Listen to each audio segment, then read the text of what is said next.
All right, let's move on to the conversation you wanted to have, Jake, to finish out the show. Sure. What did you want to chat with us about? Okay, so I just had a moment yesterday, and I think I can put like flowery words to it. An intellectual moment. Yes, I did. So I had the opportunity to go to Disneyland for a couple hours, which was great. And I was worried. I was worried it was going to be super crowded because of spring break, but it wasn't terrible at all. And we went on Pirates of the Caribbean. And we go down the first drop and we go down the second drop and we're moving through the grottos and seeing all these beautiful things. And then you go down that long black hallway, right? Or that long black cave corridor. And it opens up to finally, we're seeing all the animatronics.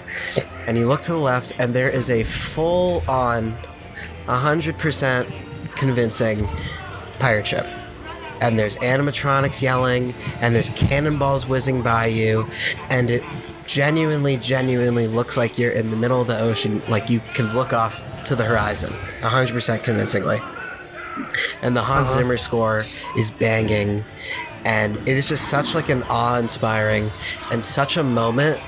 It's just so cool that I don't think that a screen ride could ever or should ever be able to do, just because those things are really there. Where if I don't care how incredible screens or AR or projected animatronics or things like that will ever end up being, I don't think it will ever be able to surpass something that like it is literally a work of art at that point. And it just makes me kind of upset, because with freaking Galaxy's Edge, you're really only going to open the screen ride? Like, Jesus, this is supposed to be like the future of the world over here. And I don't think I don't think it even should have the capacity of being better than that moment, because it's physically there and it's so cool. And I don't think a screen ride ever could beat it. I just don't think it can. That was a monologue by Jake Williams. There you go. I can write a book if you guys want. I agree with you that a screen ride will never reach the heights of an actual physical set attraction. I don't think the same way that CGI can try all it wants, but it will never be practical. You'll never be able to tell me that something made in a computer is real, because no matter what it is, you can always tell it's CGI. Right. And it could be really good CGI, but you're always like, that's not real. That's not actually there. And like, even we just saw Dumbo, and Dumbo looks great and it's very good CGI, but like the whole time I never thought that elephant was there. Yeah. And taking that same kind of mentality to the parks, like CGI in movies can be so incredible and so visually stimulating, but it will always just something will be there, right? And if you take that idea and bring it over to the parks, I have no doubt that Smuggler's Run is going to be incredibly innovative, right? Like, it could be convincing and it could have incredible story elements, and I really feel like I'm flying the most famous cultural icon like ship ever, right? But with all these innovative ideas that we don't even know what they're going to be yet, I just don't think it will ever beat coming out of that tunnel. And it's so weird because that thing is like 50 years old.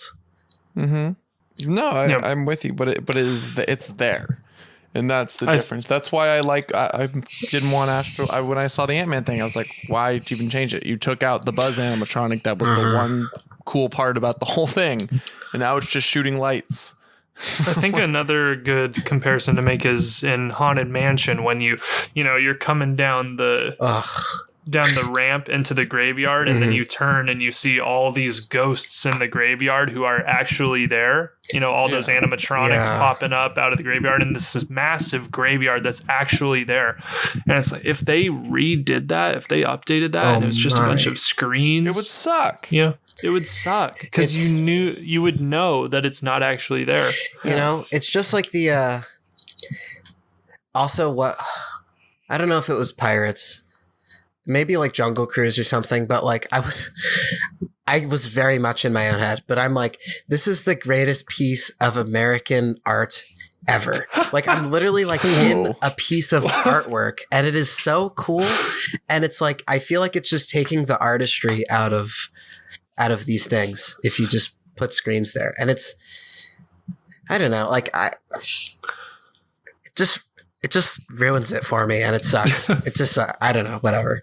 Jake is passionate. Okay, I have another thing. I agree, now. and that's why Universal fails. And I think they're just I ways of right. watching a movie with immersive qualities. Like they're not, to me, that's not even an attraction. Like Despicable Me at Universal Hollywood is so unbelievably awful. You know what I mean? So like, awful. You're just sitting in a room and you're watching a movie, and it's like I can just go home and shaking watch. box. Yeah, I can go watch at home Despicable Me and probably have a better experience and not want to throw up afterwards. And think about that. I would. Yeah, there you go. That Despicable Me ride in comparison to the Country Bear Jamboree, which is like not even how close. many years old? 40? And it's still. Yeah, I don't know. Yeah, I have no fucking idea how old that ride is. But I can't wait to see it. I can't wait to see it. do you know? And it's like still, that is still even less intricate. Great Moments with Mr. Lincoln. Are you kidding me? That guy is there. He's right in front of me. And it's unbelievable. And if, it's just like, can you imagine if that ride was literally just watching like a recording of an actor doing the Lincoln speech? That'd be awful. It'd be boring. It'd be boring, but because it's right there and you're watching it, you're like, oh my God, look at him like tap his finger. Like that thing is there and it's real. Tiki Room. Yeah. Oh my. Yeah, it's beautiful. Yeah. But I completely agree. It'll never match.